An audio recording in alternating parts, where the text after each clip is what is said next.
everyone, welcome back to part 3 of this Introduction to Modeling with Cinema 4D. I am Carlo Diego, your host, and what we'll be covering today is an introduction to NURBS modeling. Now you might be asking yourself, what are NURBS? NURBS are non-uniform rational B-splines. I know it's quite the mouthful, so I actually Googled it and pulled up this Wikipedia page just for reference of what they are. Now, basically NURBS are a mathematical formula that is used to interpolate linear points to create a curve. If you see down here on the bottom right, you'll see a very basic version of a NURBS spline. So you would be putting down these points and it would be creating the spline. Now, it does and does not directly relate to the approach that we're going to take, in that we're going to create a spline inside of Illustrator using the pen tool, and it's more of a how should I say? It's more of a Bezier curve that we'll be creating inside of Illustrator. The NURBS tools is just what they're called inside of Cinema. So it doesn't really matter what type of spline you create, whether it's Bezier or NURBS, or a B-spline, I should say. But basically, NURBS modeling inside of the 3D world is modeling using splines as the basis. So we'll actually be starting out inside of Illustrator. I've got a very basic blank document here with grids and guides. I'm going to switch over to the pen tool, and I'm just going to create the outline of a vase. Now, I also looked up in Google vases, and I found this one that I think is a pretty good shape. It's got some curves, it's got some straight edges at the top, it's got a very interesting shape. So we're going to actually be taking this one, and I'm just going to right click to copy the image. I'm going to switch over to Illustrator, and I'm just going to do Command V to paste it in place, and it's much bigger than I expected. So I'm actually going to scale that down, and we're going to use this as our guide to create our spline. So that should be fine. Let's zoom in here, and let's try to center this a little better. That should be fine. I'm going to switch back to the pen tool, and I'm basically going to create the outline from the outside point of view, and then also the inside. And this will be more, the reason why I'm doing this will be a little clearer once we move into Cinema. But for now, let's just start from the bottom, work our way up, and then work our way back down. While I have the image selected, I'm going to hit Command 2 to lock it. And one of the things that we need to take into account is the fact that this picture has, even though it's just a little bit, a small amount of perspective. So the bottom here would not be curved the way the image is, because it wouldn't sit flat on a table, on a surface. So we need to actually flatten this out, and we're just going to assume this bottom portion a little bit. We're just kind of assume that it's flat. And then we're going to start working our way up. We can always adjust these points later on by selecting them and clicking and dragging on each one individually. It's not how good you are with the pen tool is not necessarily what we're trying to test here. It's just a matter of learning how to create a spline inside of Illustrator, and then export rather, and then import into Cinema. So that's really the most important part of this video that you'll be taking away from. So let's go ahead and just place some of these points. And that's probably too far in. Undo that. I'm going to place one more here, and just a bit. And then I could start coming back down.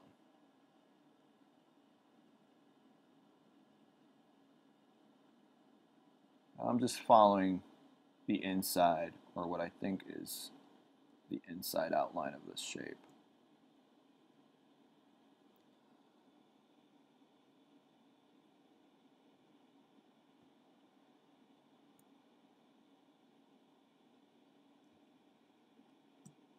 Okay. So let's see, we might have actually, first thing I'm noticing is that this doesn't have a color, so it's really hard to see. There we go. And now the other thing I'm noticing is that we might not have joined these two. So let's go ahead and select those two, join them, and that connects those two. And I think we can move this point just a little bit. Maybe adjust some of these curves, some of these handles a little. Just make it feel a little bit more natural and organic.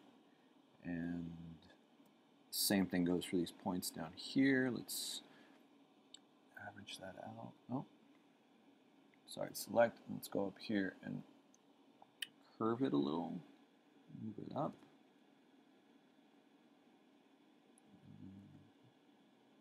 Adjust that handle somewhat. Let's do the same for this one and this one. It just feels a little bit more organic now. It's also too much, so let's flatten out the bottom.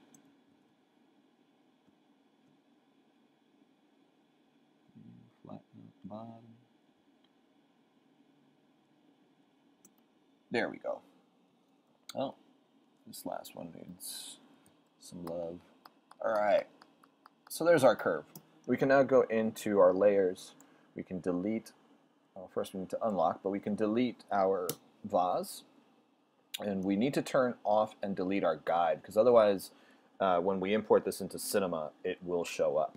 Now you need to either delete or move them to a different file, but basically anything that you have in your Illustrator file will be imported into Cinema. So if you have layers that are hidden, they actually will show up in Cinema. So try to only have the shape that you want to bring into Cinema in the document that you're going to be exporting, or saving rather.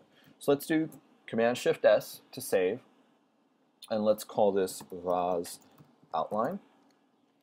And for now, I think I'm just going to create a folder somewhere and call this vase, and we'll save it in there. Now, this is the really important part. After you've selected the location where it's going to be saved to, you have to go up here to version and change it from whatever version you're currently working with. I'm in Illustrator CC. You want to go down to Illustrator 8. This is the most important step in exporting and importing to Cinema from Illustrator. It has to be Illustrator 8. So we're going to hit OK, and then we're going to switch over to Cinema, and we're going to go up to Merge Objects. Up here in your Objects window, you have the Merge Objects command. You also have it under File, Merge. But we're going to use the one in the Objects window. You can also do Command-Shift-O or Command-O. And the difference is that Command-Shift-O will bring it into the existing document. Command-O will create a new document with that object, with that file. So we're going to go to our vase. We're going to open up our outline, and we're just going to hit OK. And that brings in our vase outline, but Cinema 4D uses the registration point from the document itself, so top left, and then the vase just appears down here. So the first thing we'll do is actually change this to 0. That way it's exactly in the center. And we don't really need to do anything else to this. Once we add some geometry, you won't see some of these irregularities. So let's go up here to the NURBS menu, and we're going to use a lathe NURB. What this does is, if you see this little white outline over the green icon, is it creates geometry using just an outline. So we'll use lathe NURBS, and we'll take our vase and throw it inside of the lathe NURBS. Now, right off the bat, our object is centered. So what we need to actually do is move it off center so that we only have the edges where we started putting down the points along the y-axis. So I'm actually going to go up to Filter and turn on my grid so that you can see what I'm talking about.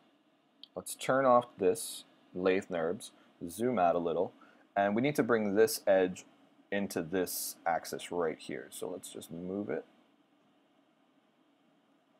And now, if we turn on lathe NURBS again, you'll see that our vase is the right shape. And so there we go. That is our vase.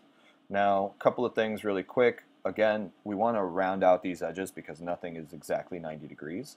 So let's go ahead and take this object, make it editable, letter C, and then let's use our loop selection tool and our line mode to select the two lines up here. So we'll do a loop selection around those two, hit the letters MS, and we'll get our bevel tool. The inner offset we're going to change to 0.5, and we're going to use 3 subdivisions. And again, we're going to change this to convex, and I'm just going to hit apply. And what that does is it rounds out these edges ever so slightly. I'm just going to hit a quick render. And okay, so it did bevel the edge, but we didn't add enough subdivisions in its rotation. So we need to actually undo a couple of things real quick. Let's undo, undo, undo, go back to where the lathe nerve is still active, and this subdivision needs to go up. I should have caught this earlier. So instead of 24, we want to go up to, let's do 72, just like our box. And now we can hit C, or the Make Editable button, and again make these 2 loop selections. Not that one. There we go. Hit the letters MS. Our attributes are already in there. Let's just hit apply. And now if we do a quick render, you'll see a really smooth edge all the way around. So we can zoom out to take a look at this, and there is our vase. So in a really small amount of time, we were able to create a shape that would have been a little more difficult to recreate inside of Cinema 4D with the tools that are in here. Again, we could have used splines inside of Cinema 4D to recreate this, but I always find it a lot easier to make my splines inside of Illustrator. Let's say, for example, a client hands you a logo. Chances are it's an EPS file or an Illustrator file, and you need to import that into Cinema to start working with it. So this is really important workflow. It's a really important process to learn. And before we continue, or before we sign off on this video, what I want to show you is some of the other NURBs and how you can use those to your advantage. So I'm just going to double click on this top little circle here, and that'll hide our object. It's not disappeared, it's still there. I just wanted to hide it for a quick second. So I'm going to make a spline, and I'm going to take a circle, and I'm going to make this circle really small. Now, this is just for demonstration purposes. We're not really building anything with this one, but this is one of the more important NURBs that you could learn. So we're going to do a sweep NURB, and we can drop these 2 inside of the sweep NURB, and you'll immediately see what we've created. We've basically taken the first shape and extruded it along the spline. In this case, swept it across the spline. If we select it and we turn on Garage Shading with Lines, you could see that it's basically taken that circle and moved it right straight across. So if we wanted to create a different shape, let's say we delete that circle and we throw in a rectangle. Let's make this much smaller. And now add it into our sweep NURBs. Instead of a circle, it's taken that square and swept it across the second spline.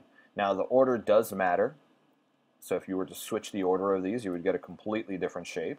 I'm not sure when this one in particular would be helpful or come in handy, but you can see that the order of these 2 does matter. You want to take the silhouette, make sure that that one comes first, and then the second spline is the one that it's going to be extruded or swept across. Now, there are a couple of different attributes down here. You can turn the caps on and off, meaning that the ends will either be closed off or not. So if you needed to create a, an opening, you could just turn off the caps, and then you could go and see inside of there.